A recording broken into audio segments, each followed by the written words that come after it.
Dan juga Ustaz Muzhad yang baru tiba, semoga Allah merahmati mereka dan menyambut mereka dengan sehat walafiat, amin ya rabbal alamin.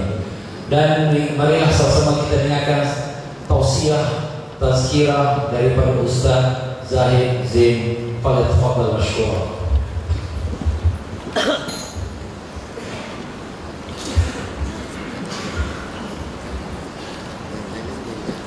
Bismillahirrahmanirrahim. Alhamdulillahi Rabbil Alamin. Wassalatu wassalamu ala ashrafil anbiya'i wal mursalin Sayyidina Muhammadin wa ala alihi wa sahbihi ajma'in. Subhanaka la ilma lana illa ma 'allamtana innaka antal alimul hakim. Wa tub 'alaina ya maulana innaka antat tawwabur rahim. Wa la hawla wa la quwwata illa billahil 'aliyyil 'azim. Amma ba'du. Assalamualaikum warahmatullahi ta'ala wabarakatuh. Hadirin yang dirahmati Allah Subhanahu wa taala yang dikasihi sekalian, berbahagia fadil yang kami Ustaz Muhammad Fauzi, para asatidzah, musyidin, jemaah yang dikasihi Allah Subhanahu wa taala. Saya mengucapkan tahniah kepada tuan-tuan di atas kehadiran tuan-tuan bermajlis yang penuh berbarakah ini untuk kita mengenang kelahiran baginda kita Nabi Muhammad sallallahu alaihi wasallam, yang wajib untuk disambut kehadirannya kerana baginda sallallahu alaihi wasallam adalah satu rahmat yang paling besar yang telah diutuskan Allah di dalam kehidupan kita. Bahkan tidak ada rahmat-rahmat yang lain yang telah diutuskan oleh Allah sebesar rahmat kita mendapat Rasulullah sallallahu alaihi wasallam dalam kehidupan kita. Hadirin dan hadirat yang dirahmati Allah, pada setiap tahun apabila kita bersama menyambut Maulidur Rasul sallallahu alaihi wasallam, maka kita haruslah bertanyakan kepada dalam diri kita, apakah daripada aspek-aspek kehidupan Nabi sallallahu alaihi wasallam yang telah kita pelajari dan telah kita amalkan dalam kehidupan kita. Pada hari ini insya-Allah saya akan sedikit menceritakan kepada tuan-tuan sekalian apa yang telah baginda sallallahu alaihi wasallam lakukan dalam kehidupannya sebagaimana Rasulullah sallallahu alaihi wasallam itu seorang pemimpin keluarga di rumah. Pada satu hari, Sayyidatina Aisyah radhiyallahu taala anha duduk bersama Sayyidatina Fatimah, anaknya baginda sallallahu alaihi wasallam yang sulung, yaitu anak yang pertama yang telah dilahirkan oleh isteri Nabi yang bernama Khadijah. Rasulullah mempunyai 7 orang anak. 6 orang anak lahir daripada isterinya Khadijah, 1 daripada Sayyidatina Maria al-Qibtiyah. Satu hari Sayyidatina Aisyah duduk bersama Sayyidatina Fatimah dan mereka berbual tentang kehidupan mereka sebagai seorang isteri dan seorang anak. Tiba-tiba Sayyidatina Aisyah bertanya kepada Sayyidatina Fatimah, "Ya Fatimah, kenapakah ayahandamu itu selalu menceritakan tentang Khadijah? Dan kenapalah seolah-olah beliau itu lebih mengasihi Khadijah daripada diri kami, yaitu isteri-isteri yang lain?" Maka Fatimah beritahu kepada ibunya Sayyidatina Aisyah, dia mengatakan bahawa tentulah ayahku mengasihi ibuku Khadijah, kerana dialah orang yang pertama yang membantu ayahku ketika dia itu menyebarkan dakwah. Dialah yang bersama ayahku ketika ayahku ini berada dalam keadaan yang susah. Dialah yang menyelimutkan ayahandaku apabila Jibril datang menyampaikan wahyu yang pertama. Maka sudah tentulah ayahku amat mencintai Khadijah. Maka mula rasa cemburu di hati Sayyidatina Aisyah radhiyallahu taala anha. Dan cemburu dalam keluarga ini adalah satu benda yang biasa. Kalau dalam kekeluargaan tuan-tuan tidak ada rasa cemburu, maka tuan-tuan adalah seorang yang luar biasa. Kerana tuan-tuan selaku pemimpin keluarga, tuan-tuan perlu ada rasa cemburu. cemburu melihat anak-anak kita itu melakukan perkara-perkara yang di luar batasan syariat, cemburu isteri-isteri kita mempunyai pandangan-pandangan yang tidak baik oleh orang-orang luar, cemburu masyarakat-masyarakat lain beriman lebih daripada keluarga kita. Jadi setiap seorang itu harus mempunyai rasa cemburu, tetapi harus dikawal kecemburuannya. Jangan cemburu buta. Kerana kisah Sayyidatina Aisyah ini benar-benar beliau cemburu dengan Khadijah. Pada ketika itu Sayyidatina Aisyah beritahu kepada Sayyidatina Fatimah, "Ya Fatimah, walaupun ayahmu mencintai lebih Khadijah daripada diri kami, tetapi kamu mesti tahu satu benda." "Apa benda itu wahai Aisyah?" Kata Sayyidatina Aisyah, "Waktu ayahmu berkahwin dengan Khadijah dan semua isteri yang lain, semua mereka itu adalah janda, sedangkan aku dikahwini ketika dara." Masya Allah, ini statement pedas tuan-tuan. Maka Sayyidatina Fatimah radhiyallahu taala anha pun merasa kecil hati, lalu bertemu dengan baginda kita Nabi Muhammad sallallahu alaihi wasallam. Selaku seorang pemimpin keluarga, tuan-tuan pastikan lihat dan hafal apa yang telah diperkatakan oleh Rasulullah pada ketika ini. Kalau Nabi sallallahu alaihi wasallam jadi macam kita, apa kita buat tuan-tuan? Siapa cakap? Siapa cakap? Makcik Isa kata. Panggil Makcik Isa masuk. Biar abang marah je. Mana boleh dia cakap macam ni? Tak. Tapi Nabi SAW, dia tahu ini adalah satu situasi yang boleh dikawal dengan baik. Kerana bukan masalah yang besar. Kerana cemburu itu adalah satu benda yang fitrah. Lalu dia melihat kepada Sayyidatina Fatimah, menatap anak dia yang sulung itu dengan senyuman, lalu berkata, "Benar, wahai Fatimah. Tak kala kami, ibu kamu berkahwin dengan aku, tak kala aku berkahwin dengan Aisyah, dia itu masih dara, wahai Fatimah." Fatimah mesti diam. Tetapi ingat, tak kala ayahmu ini berkahwin dengan ibumu, ayahmu ini masih dara. Sallallahu alaihi wasallam. Sallallahu alaihi wasallam. Itulah kelibatan Nabi sallallahu alaihi wasallam dalam menangani konflik keluarga.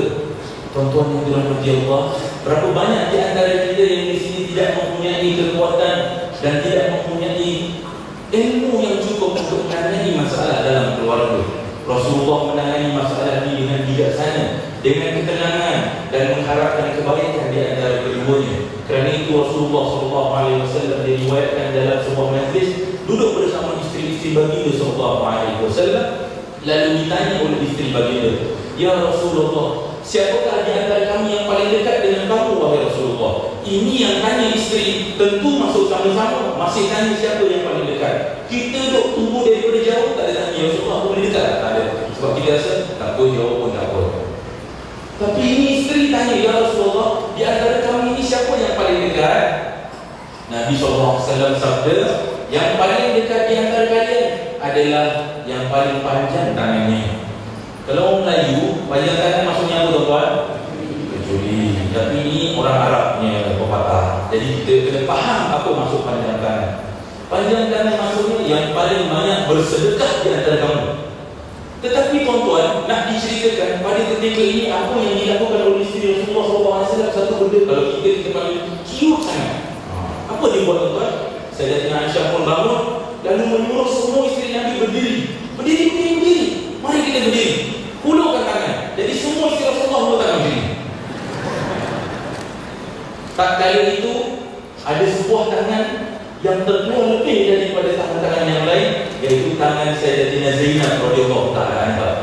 Maka isteri-isteri Nabi pun pergi kepada Zainab, memeluk dia dan menunjuk dan berkata, "Ya Zainab, beruntunglah kamu yang paling dekat dengan Rasulullah SAW." Lalu Sayyidatina Zainab maham bahawa sesungguhnya bukanlah yang paling dekat itu yang tangan paling panjang, tetapi tidaklah dia itu yang paling sedekah antara mereka. Apa yang dilakukan Sayyidatina Zainab apabila meninggal dunia, dia digelar sebagai Ummul Masakin, iaitu ibu kepada semua orang-orang miskin. Dia sudah pasti mendapat isyarat petunjuk bahawa tangannya sudah paling panjang, tetapi dia memastikan bahawa dia benar-benar menjadi orang yang disebutkan oleh Rasulullah Rasulullah, maka dia menjadi seorang yang amat-amat pemurah sehingga digelar sebagai ibu sekalian orang-orang yang miskin. Sallallahu alaihi wasallam. Saudaraku yang dirahmati Allah, ayah-ayah yang dikasihi sekalian, kerana kita bincang, kita dekat depan ni jadi orang ayah dan sudah ada isteri, kita cerita dengan tuan-tuan yang dirahmati Allah. Apabila Nabi SAW masuk ke kota Mekah, Nabi SAW memandang rumah yang telah ditinggal bersama Sayyidatina Khadijah. Lalu ditanya oleh sahabat, "Ya Rasulullah, maukah kami ambil kembali rumah yang telah ditinggalkan itu yang dirampas oleh orang lain?" Rasulullah kata, "Biarkan, jangan ambil." "Nabi, kamu mau tinggal mana? Kamu tidak ada tempat tinggal ini. Kita masuk kota Mekah, rumah kamu sudah diambil. Mana kamu nak tinggal?" Maka Nabi SAW bersabda, "Ibni li khaymatan inda qabri Khadijah."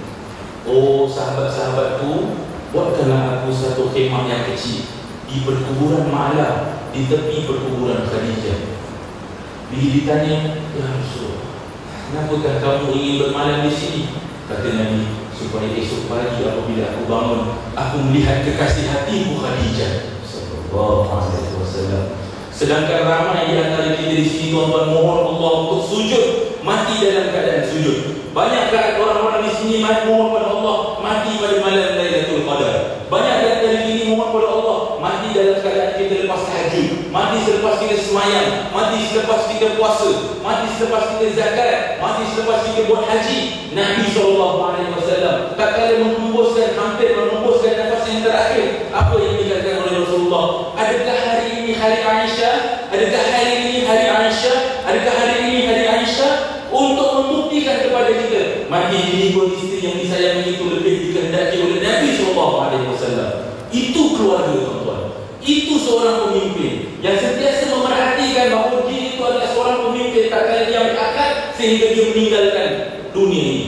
Oleh kerana itu, hadirin yang dirahmati Allah, pulang balik dan tengok pada isteri kita. Adakah kita telah menyayangi mereka seperti Nabi menyayangi isteri-isterinya? Tengok balik pada anak. Adakah kita telah menyayangi anak-anak kita seperti mana Rasulullah menyayangi anak-anaknya?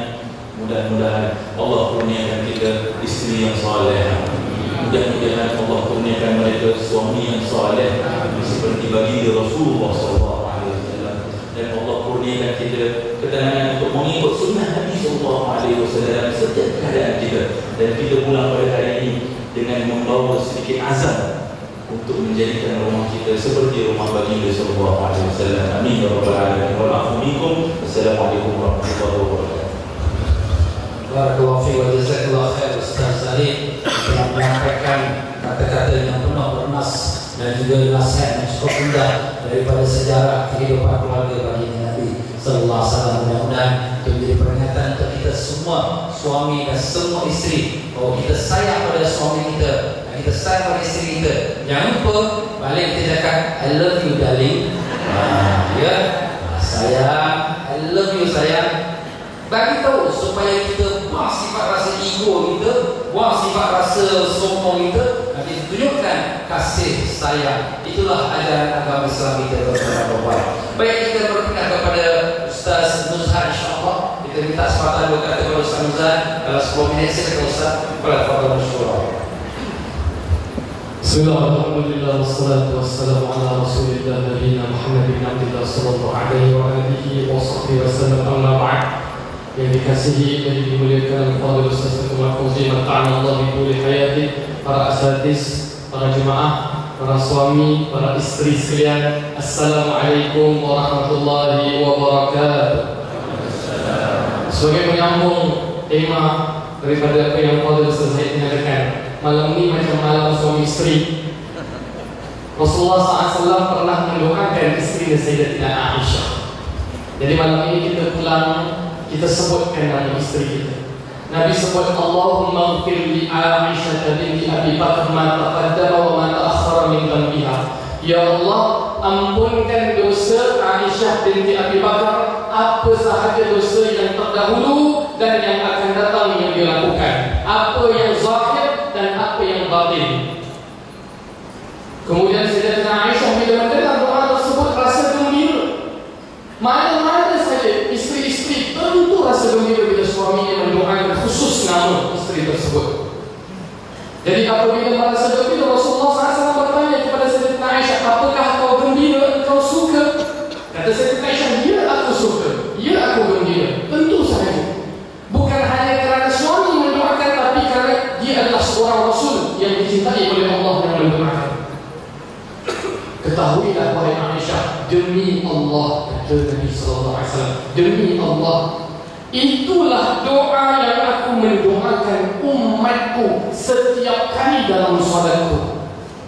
Kami yang tidak pernah dilihat oleh Rasulullah SAW, kami yang terlalu banyak dosa yang tanpa kita sedari dan disadari, kami yang belum pernah Nabi lihat, Nabi doakan dalam setiap solatnya, yang kakinya bengkak dalam solatnya itu mendoakan kami. Itu kasihnya bagi Rasulullah SAW.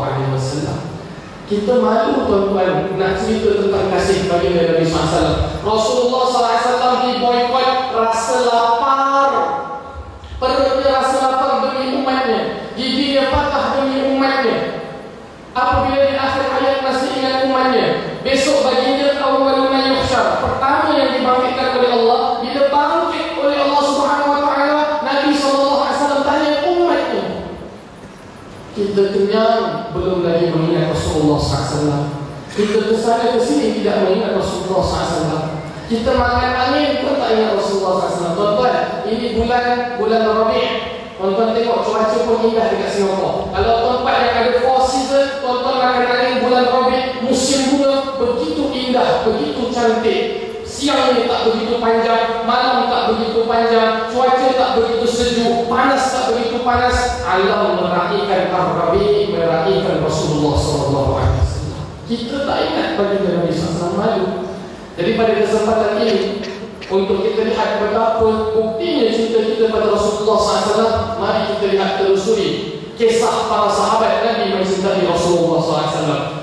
Kerana mereka di antara generasi yang paling mencintai Rasulullah SAW. Seperti mana kata Abu Sufyan sebelum Islamnya, "Ma ra'aitu ahadan yuhibbu ahadan ka hubbi ashabi Muhammadin Muhammadan."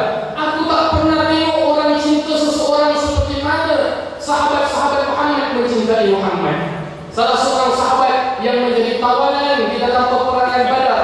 Peperangan Badar itu dihadiri oleh umat Islam 313, menang dalam peperangan tersebut. Namun masih ada yang menjadi tawanan. Orang-orang kafir Quraisy Mekah, di antaranya Abu Sufyan sebelum masuk dalam Islam, mereka mengikat yang namanya Zaid. Zaid itu adalah salah seorang daripada tawanan Ahlu Badar. Mereka mengikatnya, mereka menyiksanya, mereka mengutuknya, mereka mendarahkan kepalanya.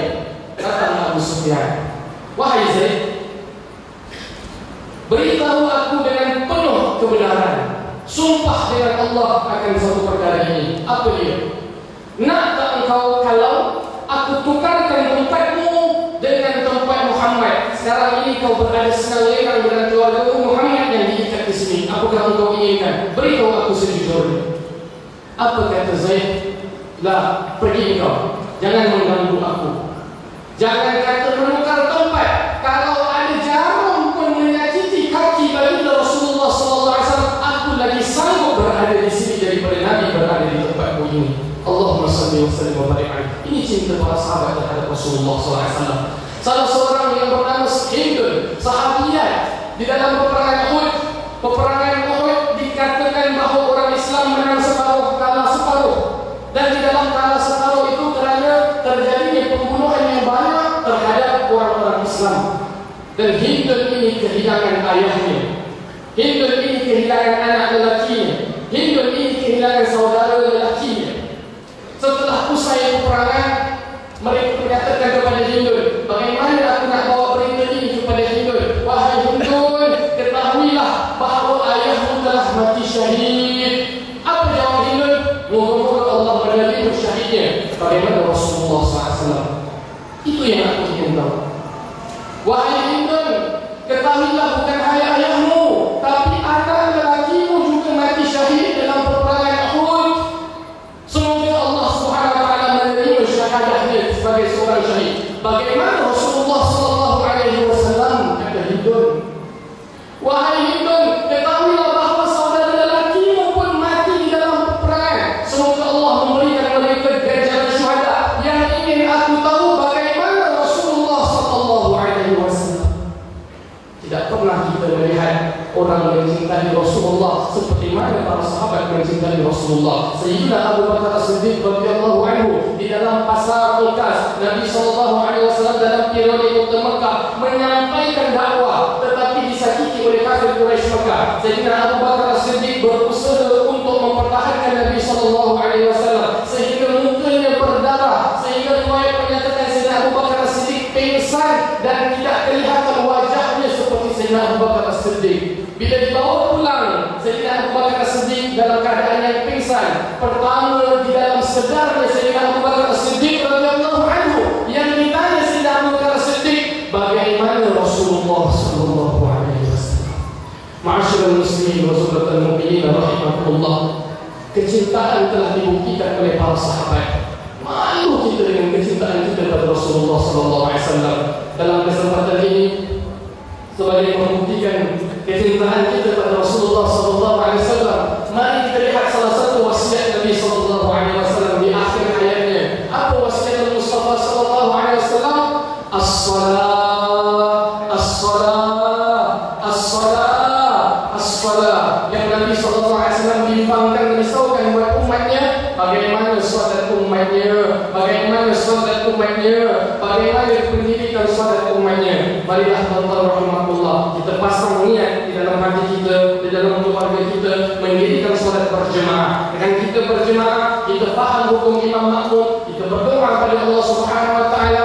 Ayah salah menjadi imam, ditegur, boleh menerima teguran. Adik ataupun anak sesekali menjadi imam, diajar untuk kehadapan. Marilah kita mendirikan solat berjemaah. Moga-moga Allah merahmati diri kita, merahmati keluarga kita, dan moga-moga kita menjadi pencinta sunnah Rasulullah SAW dengan pemenang pesan Nabi SAW. Di antaranya adalah dirikan salat, jaga salatmu. Besok di hari akhirat ataupun di dalam persoalan kubur akan datang sesuatu daripada kepala manusia. Cuba ingin masuk, tak boleh tembus, kerana di situ orang selalu melakukan sujud pada Allah. Kau tak boleh tembus dalam jenazah ini kerana dia mendirikan salat. Cuba dari kanan, tak boleh dia berpuasa. Cuba daripada kiri, tak boleh kerana dia mendirikan zakat.